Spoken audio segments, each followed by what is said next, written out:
میری ماں کو بچانے کے لیے تیرا شکر ہو، اگرچہ میرا حقیقی باپ رحلت کر چکا ہے، اب میرے پاس کوئی ہے جس کو میں باپ کہہ سکتی ہوں۔ اس کا حقیقی باپ وفات پا چکا ہے، مگر وہ شکر گزار ہے کیونکہ میں نے اسے اجازت دی کہ مجھے باپ کہہ لے۔ میں نے کبھی نہیں سوچا تھا کہ مجھے کوئی ملے گا جس کو میں باپ کہہ سکوں گی، لیکن اب میرے پاس روحانی باپ ہے جو کبھی نہیں مرے گا۔ میں کیسی خوش قسمت ہوں۔ باپ، میں اور میری ماں لا تبدیل دل پر قائم رہیں گی۔ میں آپ کو جلد دیکھنے کی منتظر ہوں۔ میں خود بھی آپ کے قریب رہنے اور اپنی زندگی کو با ایمان گزارنے کی مشتاق ہوں۔ میں خدا باپ کا شکر ادا کرتی ہوں جس نے میری ماں کو شفا بخشی اور میرے خاندان کو ہلاکت سے بچایا۔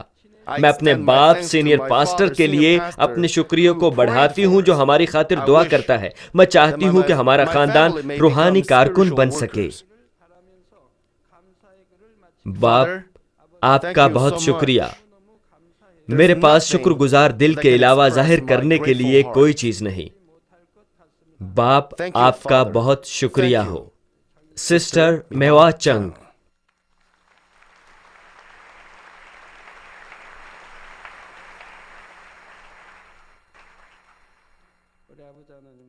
ہمارا خدا باپ قادر مطلق ہے۔ اس کی قدرت جگہ اور وقت سے بالاتر ہے۔ بیرون ممالک میں لوگوں نے ایمان کے ساتھ میری دعائیں لی اور خدا باپ نے کینسر، بریسٹ کینسر اور دیگر بیماریوں سے شفا بخشی۔ خدا نے ایک اور خاندان کو بچایا۔ ایک بیٹی نے مانمن میگزین کے ذریعے اپنی ماں کو پا لیا۔ اس کو اپنی ماں کی تکلیف اور کوریا کو چھوڑنے کا سبب بھی معلوم ہو گیا۔ اس کو اس کی سمجھ آ گئی۔ اس کی ماں نہیں چاہتی تھی کہ اس کے بچوں کو اس کی بیماری کینسر کا علم ہو۔ وہ نہیں چاہتی تھی کہ جس مصیبت میں سے وہ گزر رہی ہے اس کے بچے بھی گزریں۔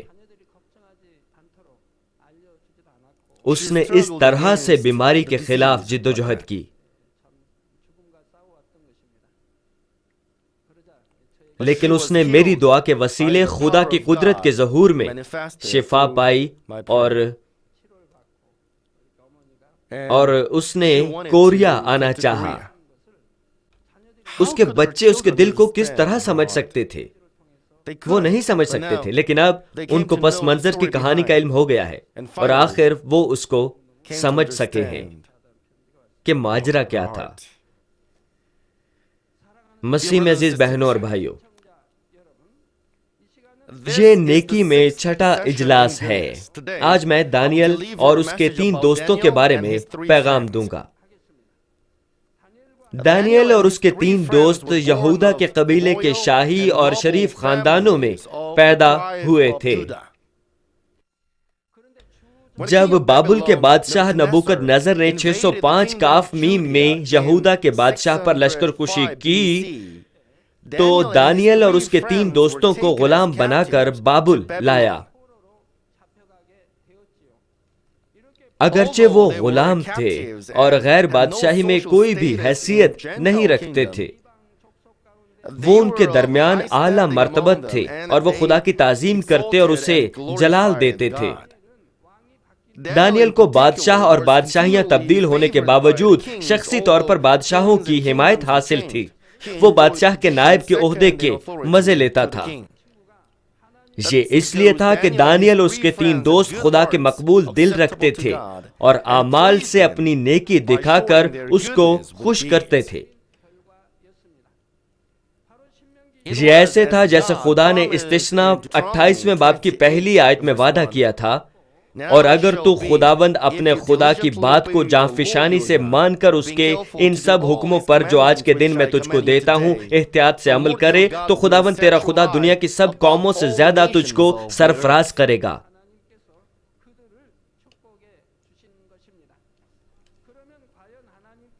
ان کی نیکی کیسی تھی جس کو خدا نے قبول کیا اور اس سے خوش تھا۔ میں خداوند کے نام میں امید کرتا ہوں کہ آپ اس پیغام کے وسیلے ان کی نیکی لیں گے اور ان تمام برکات کا مزہ لیں گے جو خدا نے تیار کر رکھی ہیں۔ مسیح میں عزیز بہنوں اور بھائیوں، پہلی نیکی جو دانیل اور اس کے 3 دوستوں نے دکھائی یہ تھی کہ جس سے خدا نفرت کرتا تھا وہ بھی پوری طرح اس سے نفرت کرتے تھے۔ اس سے کیا مراد ہے؟ جب ان کو پہلی بار غلام بنا کر لایا گیا تو بابل کے بادشاہ نے ان کو معاشرے میں پیوست کرنے کی کوشش کی۔ بادشاہ شاہی خاندانوں اور شرفا میں سے کچھ اسرائیلیوں کو لے آیا تھا، یعنی کچھ جسمانی طور پر بے داغ، صحت مند، ہر طرح کی سکھلائی کی لیاقت دکھانے والے، اچھی معلومات رکھنے والے، جلد سمجھنے والے اور تعلیم یافتہ نوجوانوں کو اپنے محل میں خدمت کرنے کے لیے لے آیا تھا۔ اس نے 3 سال تک ان کو بابلی زبان سکھائی اور بادشاہ کے دسترخوان سے ان کے لیے کھانا اور میں بھی فراہم کی جاتی تھی۔ ان میں سے دانیل اور اس کے 3 دوستوں کو منتخب کیا گیا۔ اس وقت ان میں سے منتخب ہونا خوشی اور بہت عزت کی بات تھی۔ ایک چیز کے لیے دانیل بہت پریشان تھا۔ وہ ڈرتا تھا کہ بادشاہ کے دسترخوان پر بتوں کی نظر کیے ہوئے کھانے ہوں گے، یا ایسا گوشت ہوگا جو خدا کی طرف سے شاید حرام قرار دیا گیا تھا۔ ہم بائبل مقدس میں بتوں کو نظر کی گئی قربانیاں یا مکروہ جانور کے بارے میں تلاش کر سکتے ہیں، ٹھیک ہے؟ خدا باپ نے ہمیں وہ چیزیں کھانے سے منع کر رکھا ہے۔ پرانے عہد نامے کے زمانے میں جب روح القدس نہیں آیا تھا، شریعت کا مشاہدہ کرنے والے اعمال بہت اہم تھے۔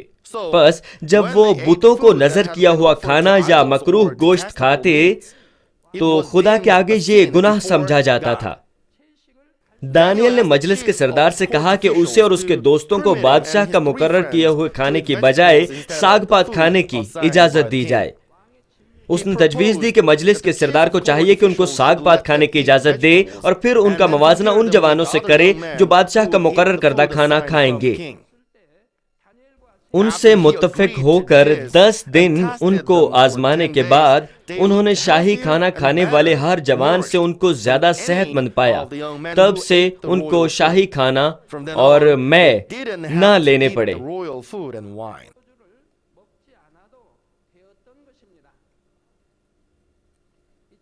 خدا باپ نے ان کو برکت دی کیونکہ وہ خدا سے ڈرتے تھے اور اپنے آپ کو خدا کے حکموں کے موافق چلاتے تھے۔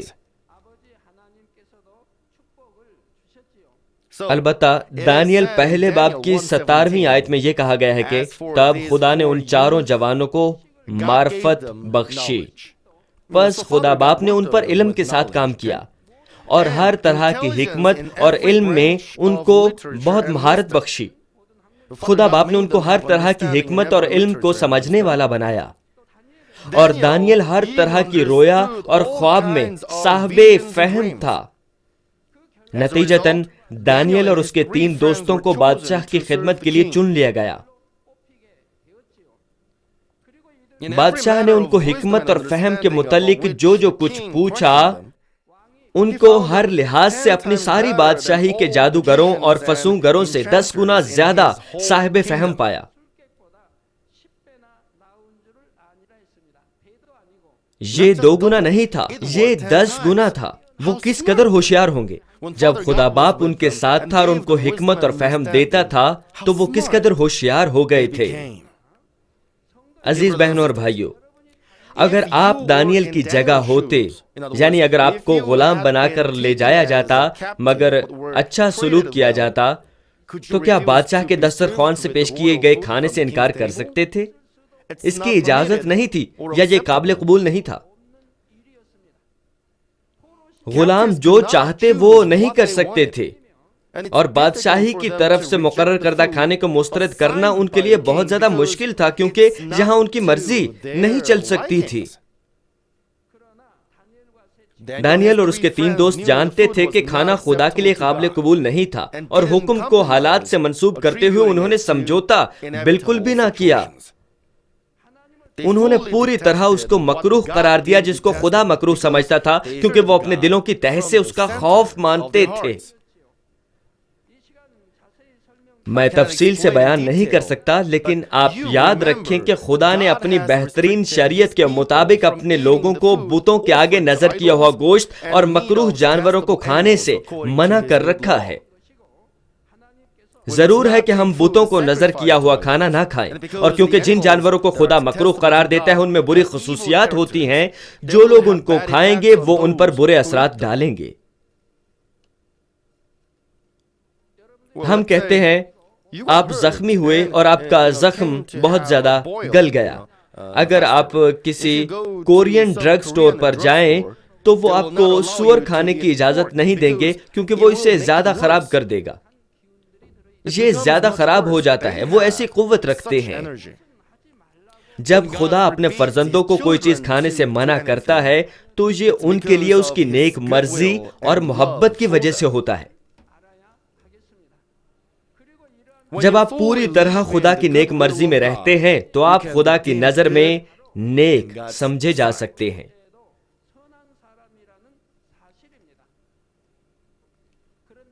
خدا پر ایمان رکھنے والوں میں بعض لوگ وہ کرتے ہیں جس سے خدا ان کو منع کرتا ہے، حالانکہ وہ یقیناً یہ جانتے ہیں، اس لیے کہ وہ یہ کرنا اپنے جسمانی خیالات پر چلنا بہتر سمجھتے ہیں۔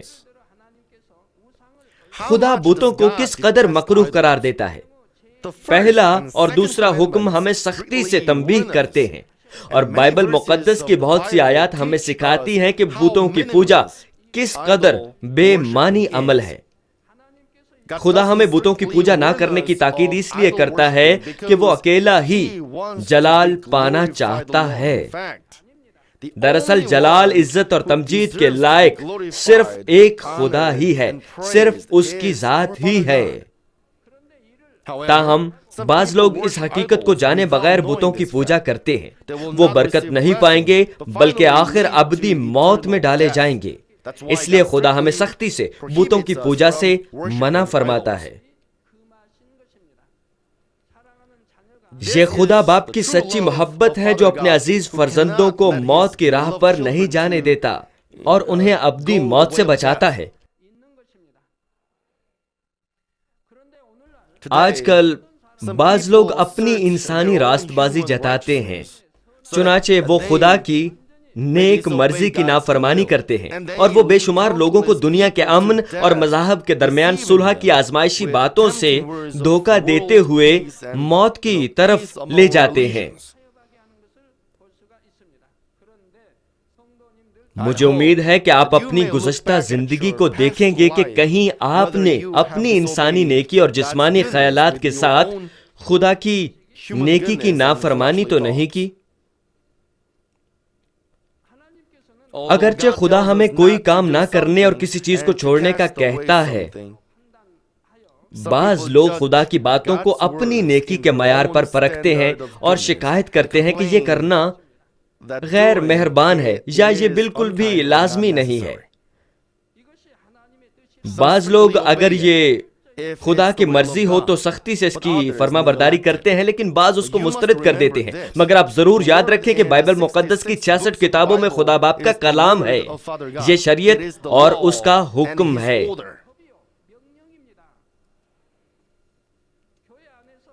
چرچ میں مردوں اور عورتوں کے درمیان بھی بالکل یہی حکم ہے۔ یہ تنبیہ کرتا ہے کہ ایک مرد اور عورت کو اکیلے ایک کمرے میں نہیں ٹھہرنا چاہیے جہاں وہ نظر نہ آ سکیں۔ یہ خاص معاملات کے علاوہ ایک دوسرے سے ہاتھ بھی نہیں ملانا چاہیے۔ ہر کوئی جب تک پوری طرح روحانی دل کی تکمیل نہیں کر لیتا جسمانی خصوصیات رکھتا ہے، اور کیونکہ وہ ان حالات میں گناہ کر سکتے ہیں خدا ہمیں سختی سے تنبیہ کرتا ہے۔ کیا آپ نے پوری طرح سمجھا ہے اور ان پہلوؤں میں خدا کی نیک مرضی کو مانتے ہیں؟ مزید یہ کہ خدا نے زور دیا ہے کہ ہر گروپ یا مشن کے خزانچیوں کو خدا کی نظر کیے ہوئے پیسے کو اپنے مقاصد کے لیے استعمال نہیں کرنا چاہیے، کوئی بات نہیں ان کے حالات کتنے بھی ہنگامی ہوں۔ اگرچہ وہ دوسروں کو خبر کیے بغیر پوشیدگی سے اس کو استعمال کر لیتے ہیں اور بعد میں اسے پورا کر دیتے ہیں، یا کوئی بات نہیں کہ انہوں نے کتنا تھوڑا اس کو استعمال کیا ہے، وہ چوری کے مرتکب سمجھے جاتے ہیں کیونکہ انہوں نے خدا کی ملکیت کو چھوا ہے۔ اگر آپ میں سے کوئی خدا کو لوٹتا ہے تو یہ آپ کی نجات پر ایک اہم اثر ڈالتا ہے۔ بس خدا ہمیں سختی سے یہ تنبیہ کرتا ہے۔ مجھے امید ہے کہ آپ سب پیچھے مڑ کر اس کے متعلق دیکھیں گے کہ جس کے بارے خدا نے سختی سے تنبیہ کی ہے، آپ نے کتنے اچھے دل کے ساتھ اس کی فرما برداری کی۔ اگرچہ لوگ کلام کی فرما برداری میں ایک جیسے نظر آتے ہیں، ہر کسی کا باطن مختلف ہوتا ہے۔ مثال کے طور پر بعض لوگ کلام میں چھپی ہوئی خدا کی نیک مرضی کو سمجھتے ہیں اور رضامندی اور خوشی سے اس کی فرما برداری کرتے ہیں۔ بعض دوسرے خدا کی مرضی کو جانتے ہیں لیکن ایک فرض سمجھ کر اس کی فرما برداری کرتے ہیں کیونکہ وہ خدا سے ڈرتے ہیں۔ پھر بھی دوسرے اس کو بڑا بوجھ محسوس کرتے ہیں کیونکہ وہ خدا کی نیک مرضی کو نہیں جانتے اور ناخوشی اور مجبوری سے اس کی فرما برداری کرنے کی کوشش کرتے ہیں۔ اگر کوئی اپنے جسمانی خیالات کے ساتھ خدا کے کلام کی نافرمانی کرے تو یہ ثبوت ہے کہ وہ نیکی سے بہت دور کھڑا ہے۔ میں خداوند کے نام میں آپ سے کہتا ہوں کہ دانیل اور اس کے 3 دوستوں کے باطن کو سمجھیں اور اس کے مشابہ ہوں جن کے ساتھ غلام ہو کر بھی اچھا سلوک کیا گیا اور انہوں نے ساگ پات کھانے کا انتخاب کیا۔ میں چاہتا ہوں کہ آپ ایمان رکھیں کہ جب آپ اپنے دل سے نیکی کے مشتاق ہوں اور سچائی میں رہنے کی کوشش کریں تو خدا آپ کو آسمان سے عقل اور نیکی عطا فرمائے اور آپ کو آخر تک برکت دے۔ عزیز بھائیوں اور بہنوں، دانیل اور اس کے 3 دوستوں کی دوسری نیکی یہ ہے کہ انہوں نے اپنے ایمان میں قائم رہنے کے لیے اپنی جان کے خطرے میں پڑنے پر بھی سمجھوتا بالکل بھی نہ کیا۔ انہوں نے اپنے آپ کو بچپن والے ایمان میں مضبوط دل کے ساتھ بتوں کی نظر کے کھانے اور مکروہ جانوروں کے گوشت سے دور رکھنے کی کوشش کی۔ کوئی بات نہیں کہ کتنا وقت گزر چکا تھا اور کوئی بات نہیں تھی انہوں نے کتنا بلند رتبہ حاصل کر لیا تھا، ان کا دل بہت پرعزم تھا۔ ان کی صورتحال غیر قوم کی ثقافت سے بھری ہوئی تھی جو دنیاوی، زمینی اور جسمانی طور پر خدا سے جدا تھی اور زمین بت پرستی سے بھری پڑی تھی۔ اس کے باوجود دانیل اور اس کے 3 دوست دیانتداری اور لا تبدیل دلوں کے ساتھ خدا کی مرضی کی فرما برداری کرنا چاہتے تھے۔ بس خدا کی نظر میں وہ حقیقتاً دیانتدار سمجھے جاتے تھے۔ لیکن جیسے دوسرا تیموتھیوس 3 باب کی 12ویں آیت کہتی ہے، بلکہ جتنے مسیح یسوع میں دیانتداری کے ساتھ زندگی گزارنا چاہتے ہیں وہ سب ستائے جائیں گے۔ انہوں نے اپنے ایمان کے آزمائے جانے کا تجربہ کیا۔ 3 دوستوں کو حکم ملا تھا کہ سونے کی مورتی کے آگے سجدہ کریں۔ اگر وہ اس کے آگے سجدہ نہیں کریں گے تو ان کو آگ کی جلتی بھٹی میں ڈال دیا جائے گا۔ وہ موت کے حکم کے آگے بھی نہیں جھکے بلکہ انہوں نے موت کا انتخاب کیا۔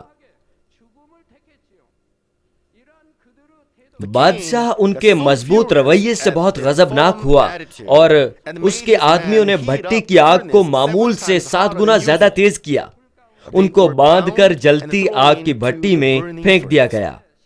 لیکن اس بھٹی میں ان کے ساتھ ایک الہ زیادہ پھرتا ہوا نظر آنے لگا، بس ان میں سے کسی کو نقصان نہ پہنچا اور حتیٰ کہ ان کے سر کا ایک بال بھی بیکا نہ ہوا۔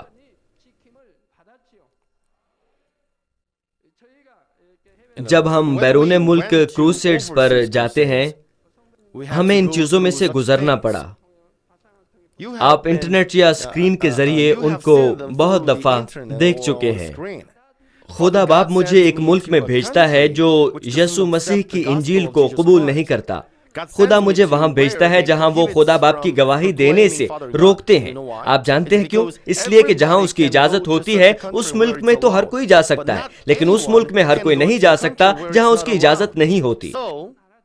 پس خدا باپ مجھے خدائی قدرت کے ساتھ وہاں بھیجتا ہے۔ تو ہمیں بہت سی دھمکیاں بھی ملی ہیں۔ پاکستان میں بھی ایسا ہوا، انڈیا میں بھی ایسا ہی ہوا، چنانچہ دبئی اور مشرق وسطی کے دیگر ممالک میں بھی ایسا ہوا۔ وہ سب مختلف مذہب رکھتے ہیں، بدھ مت، ہندو مت یا اسلام۔ میں خداوند یسوع مسیح کے نام میں وہاں گیا تھا، پس انہوں نے مجھے مسترد کر دیا۔ وہ مجھے ان ممالک میں آنے کی اجازت نہیں دیتے۔ دشمن ابلیس اور شیطان مجھے وہاں جانے سے روکتا ہے اور میرے بارے میں جھوٹ پھیلاتا ہے۔ پاکستان نے مجھے آنے اور کروسیڈ منعقد کرنے کی اجازت دے دی، لیکن انہوں نے اپنا ارادہ بدل لیا اور اسٹیڈیم کا دروازہ بھی بند کر دیا۔ مگر خدا باپ ہمیشہ فتح مند ہوتا ہے۔ خدا باپ نے کام کیا کہ اس ملک میں انجیل داخل ہو جائے۔ خدا باپ نے وہاں کے ایک حاکم کو اپنے دل کا دروازہ کھولنے کے لیے تیار کیا تاکہ سارے ملک میں انجیل پھیل سکے۔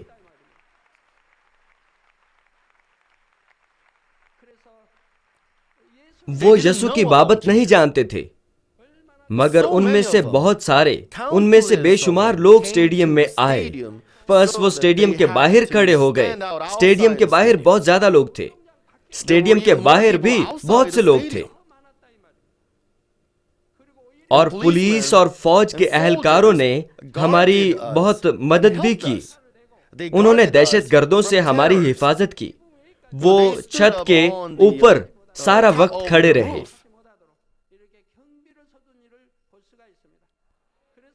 بہت سی جانوں نے شفا پائی، لا تعداد لوگ تبدیل ہو گئے۔ جب ہم نے سمجھوتا نہ کیا بلکہ صرف خدا کی مرضی کو مانا تو خدا باپ نے ہمیں اس طرح بہت مبارک ٹھہرایا۔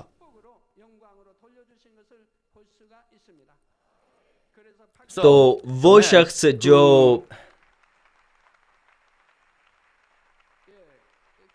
پس پاکستان کے حاکم کا نائب اس چرچ میں آیا،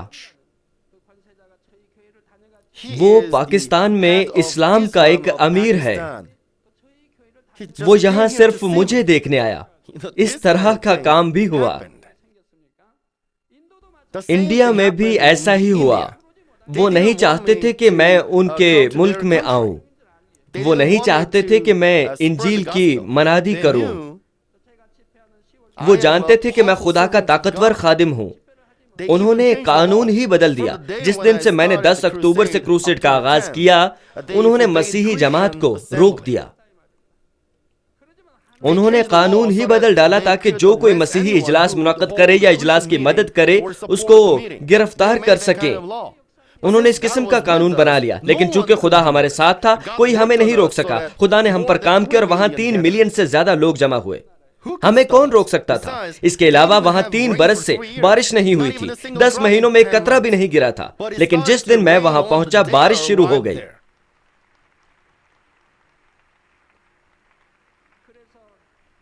جب میں وہاں پہنچا تو خدا نے ملک کو برکت دے دی۔ شہر کے تمام لوگ حکومت کے خلاف مظاہرہ کر رہے تھے کیونکہ ان کے پاس پینے کو پانی بھی نہیں تھا، دھونے کو پانی نہیں تھا، تمام ذخائر ختم ہو گئے تھے۔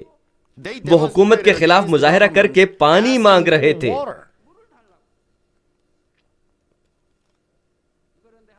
لیکن جس دن میں وہاں پہنچا خدا نے بارش برسا دی۔ بارش نے ان کی پیاس بجھا دی۔ لاکھوں لوگ جمع ہوئے اور خدا کا کلام سنا۔ بہت سے لوگ ہندو مت سے مذہب بدل کر مسیحی ہو گئے۔ خدا نے صوبے کے گورنر کو بھی الیکشن میں ہروا دیا تاکہ تبدیلی مذہب کا قانون ختم ہو۔ آپ سب نے یہ دیکھا ہے اور آپ سب یہ جانتے ہیں۔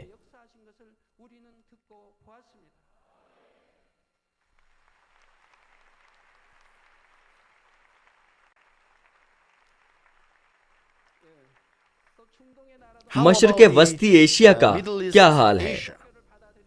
وہ یسوع مسیح کو قبول نہیں کرتے۔ انہوں نے مسیحیت پر پوری طرح پابندی لگا رکھی ہے۔ وہ میرا آنا کیسے پسند کر سکتے تھے؟ لیکن خدا نے مجھے وہاں جانے کا حکم دیا اور میں وہاں رہا ہوں۔ وہاں کیا ہوا؟ سوچئے، اب وہاں بہت سے لوگ مجھے پسند کرتے ہیں۔ میری دعا کے وسیلے سے بہت سے لوگوں نے وہاں شفا پائی ہے۔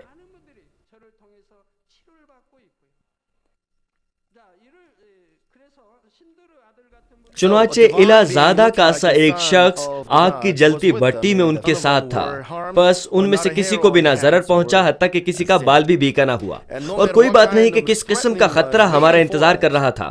جب خدا نے ہمیں حکم دیا ہم وہاں پہنچے، اور خدا نے ہماری حفاظت کی، اس لیے ہمیں کچھ بھی نہیں ہوا۔ بس میں کس قدر شکر گزار ہوں۔ اس خطے میں بادشاہ اتنا حیران تھا کہ اس نے سچے خدا کو پہچانا، اور اس کے نتیجے میں اس نے ان 3 آدمیوں کے رتبے کو بلند کیا۔ ٹھیک ہے، شکر گزاری کے ساتھ ہر کوئی جس نے میری مدد کی خدا سے ڈھیروں برکات حاصل کی، اور وہ مزید عزت پانے لگے، اور ان کے رتبے اور بلند ہو گئے۔ بہت سے چرچز جنہوں نے ہمارے کروسیڈز کی مدد کی، انہوں نے عظیم بیداری دیکھی۔ خدا نے ان کو دوسروں سے محبت پانے کے لیے مبارک ٹھہرایا۔ دانیل کو فارس کے دارا بادشاہ کے دور حکومت میں ساری بادشاہی میں بڑے 3 ناظموں کے اوپر تعینات کیا گیا۔ اس وقت اس کے ایمان کو آزمایا گیا۔ 3 ناظموں میں سے بادشاہ نے دانیل کو سردار مقرر کیا کیونکہ وہ ایماندار تھا اور وہ غیر معمولی روح سے معمور تھا۔ شریر حاکموں کا ایک گروپ بادشاہ کی طرف سے اس کی حمایت اور اس پر بھروسہ کیے جانے کے باعث اس سے حسد رکھتا تھا، بس انہوں نے دانیل کو جال میں پھنسانے کے لیے بادشاہ کو ایک مورتی نصب کرنے کو کہا، اور ہر کسی سے کہا گیا کہ اگلے 30 دنوں کے دوران اگر کوئی بادشاہ کے علاوہ کسی اور خدا یا آدمی سے دعا کرے گا تو اس کو شیروں کی ماند میں پھینکا جائے گا۔ وہ مورتی شریر حکمرانوں نے دانیل پر الزام لگانے کے لیے ایک چال گھڑی تھی، جو یروشلم کی جانب کھڑکی کھول کر دن میں 3 مرتبہ سجدہ اور دعا کرتا تھا۔ انہوں نے بادشاہ سے کہا کہ مورتی کے دستاویز پر دستخط کر دے کہ اس کو وصول نہ کرنے کا مطلب بادشاہ کی نافرمانی سمجھا جائے۔ حکم نامہ تیار کرنے کے بعد دانیل نے کیا کیا؟ اگر آپ دانیل کی جگہ ہوتے تو کیا کرتے؟ برائے مہربانی ایک لمحے کے لیے اپنے ایمان کو پرکھیں۔ حکم نامہ تیار کرنے کے بعد دانیل نے کیا کیا؟ دانیل 6 باب کی 10ویں آیت میں کہا جاتا ہے کہ اور جب دانیل نے معلوم کیا کہ اس نوشتے پر دستخط ہو گئے تو اپنے گھر میں آیا۔ اب اس کی چھت کی بالکنی میں یروشلم کی طرف ایک کھڑکی کھلی تھی، اور اس کی کوٹڑی کا دریچہ یروشلم کی طرف کھلا تھا۔ وہ دن میں 3 مرتبہ حسب معمول گھٹنے ٹیک کر خدا کے حضور دعا اور اس کی شکر گزاری کرتا رہا۔ آخر کار دانیل کو حکم نامے کے مطابق شیروں کی ماند میں پھینک دیا گیا، تاہم خدا نے اپنے فرشتوں کو بھیجا اور شیروں کے منہ بند کر دیے تاکہ دانیل کو کوئی بھی ضرر نہ پہنچے۔ جب دارا بادشاہ نے یہ معجزہ دیکھا، اس نے دانیل کے خدا کی بڑی تعظیم کی اور اپنے شریر حاکموں کو شیروں کی ماند میں پھینک دیا۔ عزیز بہنوں اور بھائیوں، اگر دانیل اور اس کے 3 دوستوں کی مانند آپ کے ایمان کی آزمائش ہوتی تو کیا ہوتا؟ کیا آپ سمجھوتا نہیں کر سکتے تھے؟ اور اگرچہ آپ کی زندگی خطرے میں ہوتی، آپ خدا پر بھروسے میں قائم رہ سکتے تھے؟ آپ میں سے بہت سو کا جواب ہوگا آمین۔ اگر آپ مکار ذہن رکھتے ہیں اور وقتی طور پر حالات کے فائدے کے لیے یہ یا وہ چنتے ہیں، تو آپ زندگی کے خطرے کی صورت میں خدا پر ایمان اور بھروسہ قائم بالکل بھی نہیں رکھ سکتے۔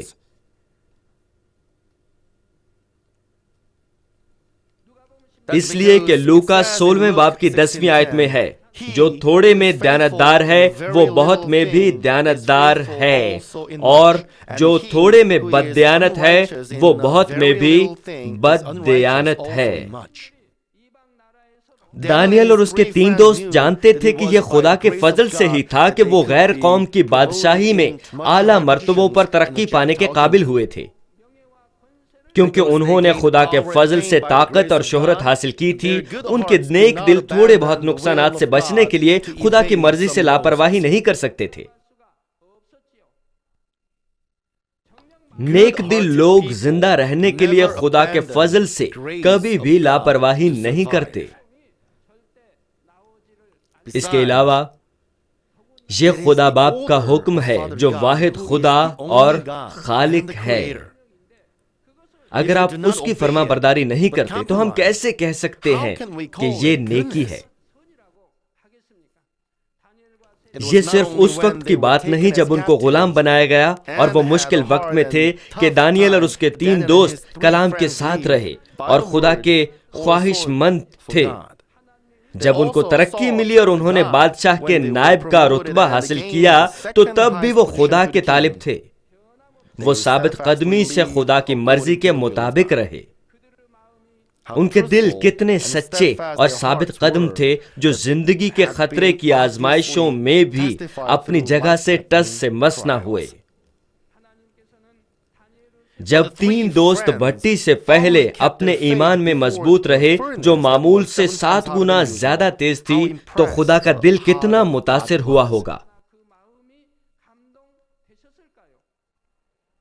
صرف خدا باپ کے دل کی اندرونی حالت کو دیکھنے کی کوشش کیجیے، وہ کیسا چھوا گیا ہوگا۔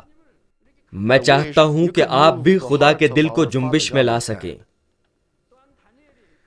اور جب دانیل نے نئے یروشلم کی طرف کھڑکی کھولی اور حسب معمول سجدہ کر کے دعا کی، حالانکہ وہ جانتا تھا کہ بادشاہ نے ایک حکم نامے پر دستخط کیے ہیں، خدا نے اس کی دعا کی خوشبو کو کس قدر خوشی سے قبول کیا تھا۔ خدا ضرور اس کی انسانی اصلاح سے خوش اور شادمان ہوا ہوگا۔ ہمارا خدا باپ اس قسم کے سچے فرزند چاہتا ہے۔ خدا باپ اس قسم کے فرزند حاصل کرنے کے لیے بنی نوع انسان کی اصلاح کر رہا ہے۔ میں اس حقیقت کو اچھی طرح جان چکا ہوں، اور جب سے میں خدا سے ملا ہوں میں نے کبھی اس کی نافرمانی نہیں کی۔ جب خدا نے مجھے کوئی حکم دیا جو انسانی خیالات میں ناممکن نظر آتا تھا تو میں نے اس میں چھپی ہوئی خدا کی نیک مرضی پر ایمان رکھا، اور میں نے ایمان رکھا کہ خدا ہمارا پیار کرنے والا باپ ہے جو ان لوگوں کو مضبوطی اور قوت عطا فرماتا ہے جو پوری طرح اس پر توکل اور بھروسہ کریں۔ اس لیے جب میری زندگی موت کے کنارے پر تھی میں نے کوئی دنیاوی طریقے استعمال نہیں کیے، بلکہ صرف خدا پر توکل کیا، صرف اس پر توکل کیا۔ بعض اوقات مجھے معلوم ہوا کہ آزمائشیں آگ کی طرح آئیں گی، مگر میں نے فرما برداری کی اور جرأت سے سچائی کی منادی کی۔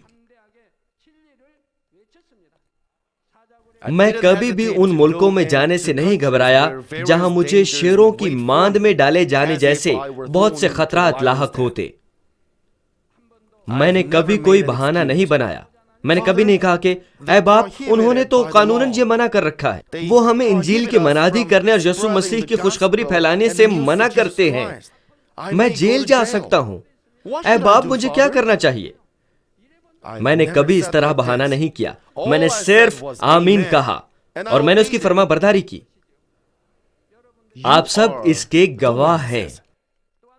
جیسے دانیل کو معلوم ہوا کہ بادشاہ نے حکم نامے پر دستخط کیے ہیں تو بھی اس نے ثابت قدمی سے گھٹنے ٹیکے اور دعا کی۔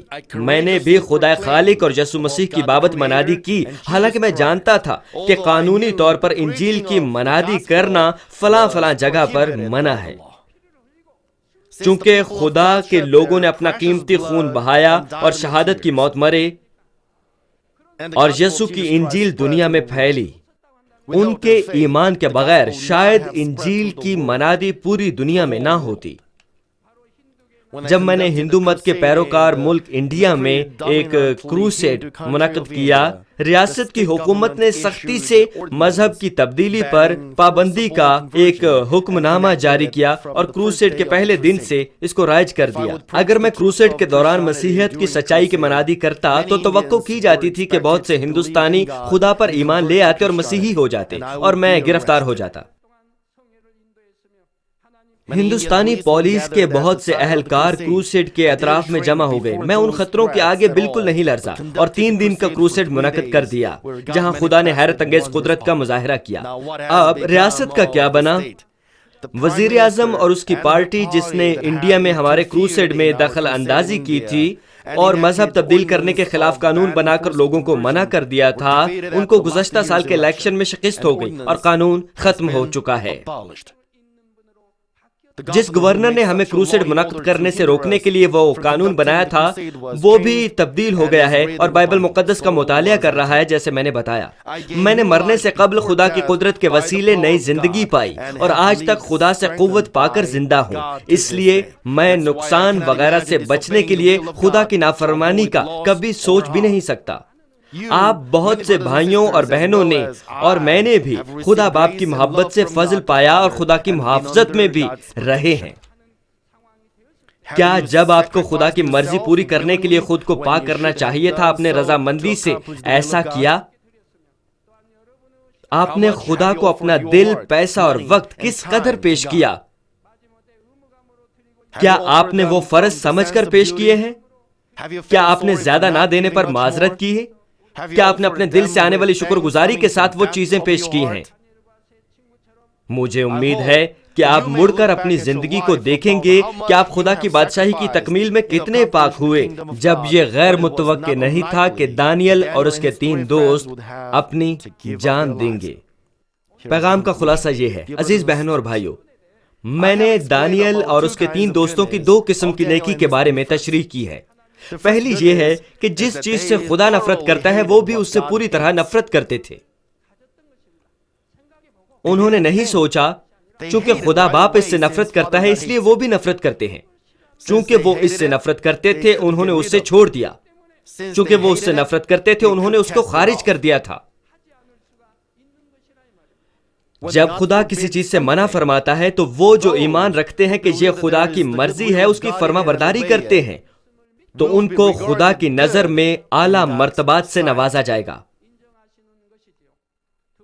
دوسری نیکی یہ ہے کہ انہوں نے اپنے ایمان پر قائم رہنے کے لیے آزمائش کے ساتھ کبھی سمجھوتا نہ کیا. اگرچہ ہم خدا کے فضل سے ابدی زندگی پا چکے ہیں، اگر ہم اپنے فائدے حاصل کرنے کے لیے نافرمانی کریں یا کچھ نقصانات اور جان بچانے کے خطرے سے نظر چرائیں تو یہ ہرگز اچھا نہیں ہوگا. جیسے نیک دل لوگ جمع شدہ نیکی سے اپنی نیکی کو ظاہر کرتے ہیں، وہ جو خدا کی بادشاہی کے لیے چھوٹی چیزوں میں اپنی قربانی دینے میں خوش ہوتے ہیں وہ بڑی چیزوں میں بھی رضامندی سے اپنی قربانی دے سکتے ہیں. دانیل اور اس کے 3 دوستوں نے اپنی جان دینے کے نظریے سے اپنی کامل نیکی دکھائی کیونکہ وہ خدا پر سچا ایمان رکھتے تھے اور اپنے دلوں میں نیکی کے ڈھیروں علم کا ذخیرہ رکھتے تھے. اگلے اجلاس میں اس پر غور کروں گا کہ دانیل اور اس کے 3 دوستوں نے اپنی جان کی قربانی دینے کے نظریے سے کس قسم کی نیکی دکھائی. مجھے امید ہے کہ جو نیکی آپ کو ہر اجلاس میں بتائی گئی آپ ہر وقت اس کو اپنے دل میں جمع کریں گے اور بلند ترین نیکی پر پہنچیں گے. میں آپ پر زور دیتا ہوں کہ اپنے اندر نیکی کو جمع کریں. میں آپ پر زور دیتا ہوں کہ نیکی کو حاصل کریں، وہ نیکی جس سے ہمارا خدا باپ محبت رکھ سکے تاکہ آپ باپ سے محبت حاصل کر سکیں. میں خداوند کے نام میں دعا گو ہوں اس سبب سے آپ بائبل مقدس میں ایمان کے جد امجد کی طرح خدا باپ سے پوری طرح حمایت اور محبت حاصل کر سکیں. یسوع مسیح کے نام میں آمین.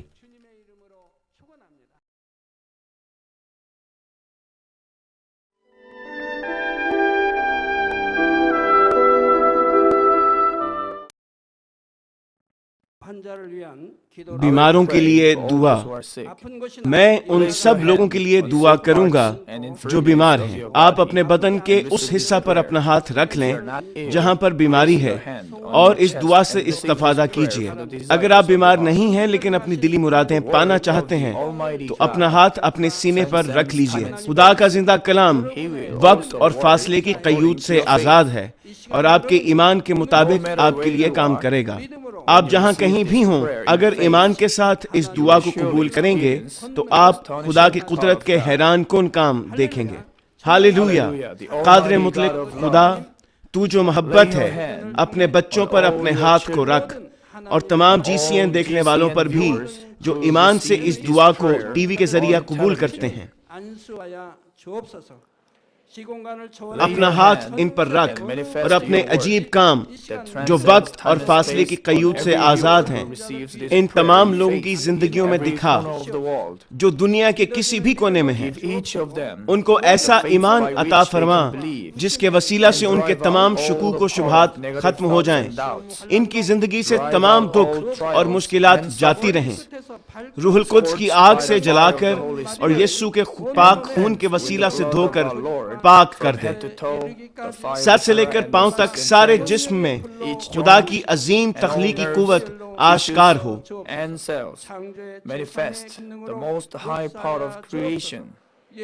میں خداوند یسوع مسیح کے نام سے دشمن ابلیس اور شیطان تمام بیماریوں جراثیموں اور کمزوریوں کو حکم دیتا ہوں کہ ان بدنوں سے الگ ہو جائیں. تمام چھوت کی بیماریاں جاتی رہیں. ہر وہ بیماری جو لا علاج ہے اور نئی دریافت شدہ بیماریاں روح القدس کی آگ سے جل کر بھسم ہو جائیں. آپ بیماری سے پاک ہو کر زور پائیں. معدے کا کینسر، پھیپھڑوں کا کینسر، رحم کا کینسر، جلد کا کینسر، آنتوں کا کینسر، ایڈز، لوکیمیا، ذہنی امراض، دل کا عارضہ، پھیپھڑوں کی بیماریاں، ہر قسم کے زنانہ امراض، بلند فشار خون، شوگر، جلدی امراض، ہر قسم کی سوجن جاتی رہیں. پولیو، فالج، جوڑوں کا درد اور کمر کا درد یسوع مسیح کے نام میں ختم ہو جائیں. ہر قسم کا سر درد اور حادثات کے نتیجے میں پیدا ہونے والی ہر جسمانی تکلیف یسوع کے نام میں جاتی رہے. بیماری کی وجہ سے تھکان، نزلہ، زکام اور گلر جیسی بیماریاں روح القدس کی آگ سے جل کر بھسم ہو جائیں. مرگی، ذہنی معذوری، ذہنی دباؤ اور تمام ذہنی بیماریاں یسوع مسیح کے نام سے جاتی رہیں. ہر قسم کی تاریکی ختم ہو جائے اور ان کے دلوں میں اطمینان اور شادمانی آ جائے. خدا باپ تخلیق کی عظیم ترین قوت کے وسیلہ سے یہ جسم جو کمزور ہو چکے ہیں دوبارہ سے زور پائیں. فالج کے جکڑے آزاد ہو جائیں اور لنگڑے چلنا اور چھلانگے لگانا شروع کریں. نظر کی کمزوری جاتی رہے. بہرے سننا شروع کر دیں. اندھے بینائی حاصل کریں اور گونگے لوگ بولنا شروع کر دیں. خدا باپ بانجھ خواتین کو اولاد کی برکت عطا فرما. ٹوٹی ہڈیوں کو جوڑ دے اور جسم کے تمام جلے ہوئے حصے مکمل طور پر شفا یاب ہو جائیں. نشہ کی لعنت میں گرفتار لوگوں کو روح القدس کی آگ کے وسیلہ سے پاک اور صاف کر دے. جسم کے تمام مردہ خلیے زندہ ہو جائیں. تمام تاریکی جاتی رہے اور ابلیس کی قوتیں نکل جائیں اور تباہیوں سے محفوظ رکھ اور ان کو برکت دے کہ وہ ایک خوشحال زندگی بسر کریں. اے خدا اپنے فرزندوں کو گھروں اور کاروبار کی جگہ پر روح القدس کی آتشی باڑ میں محفوظ رکھنا اور تیری آنکھیں جو آگ کے شعلہ کی مانند ہیں ان کو دیکھتی رہیں. ان کا باہر جانا اور اندر آنا مبارک ہو. انہیں برکت دے تاکہ یہ لوگوں کو قرض دیں لیکن کسی سے کبھی قرض نہ لیں. انہیں حکمت اور عقل دے اور ان پر فضل کر کہ وہ روح القدس سے معمور ہو جائیں. خداوند اپنے خادموں کو وہ کام کرنے کی توفیق اور فضل عطا فرما جو تو نے انہیں سونپا ہے. ہر چرچ میں ایک انقلاب برپا کر دے. اپنے بچوں کی رہنمائی کر تاکہ وہ تجھے جلال دیں جو بھی کام وہ کریں.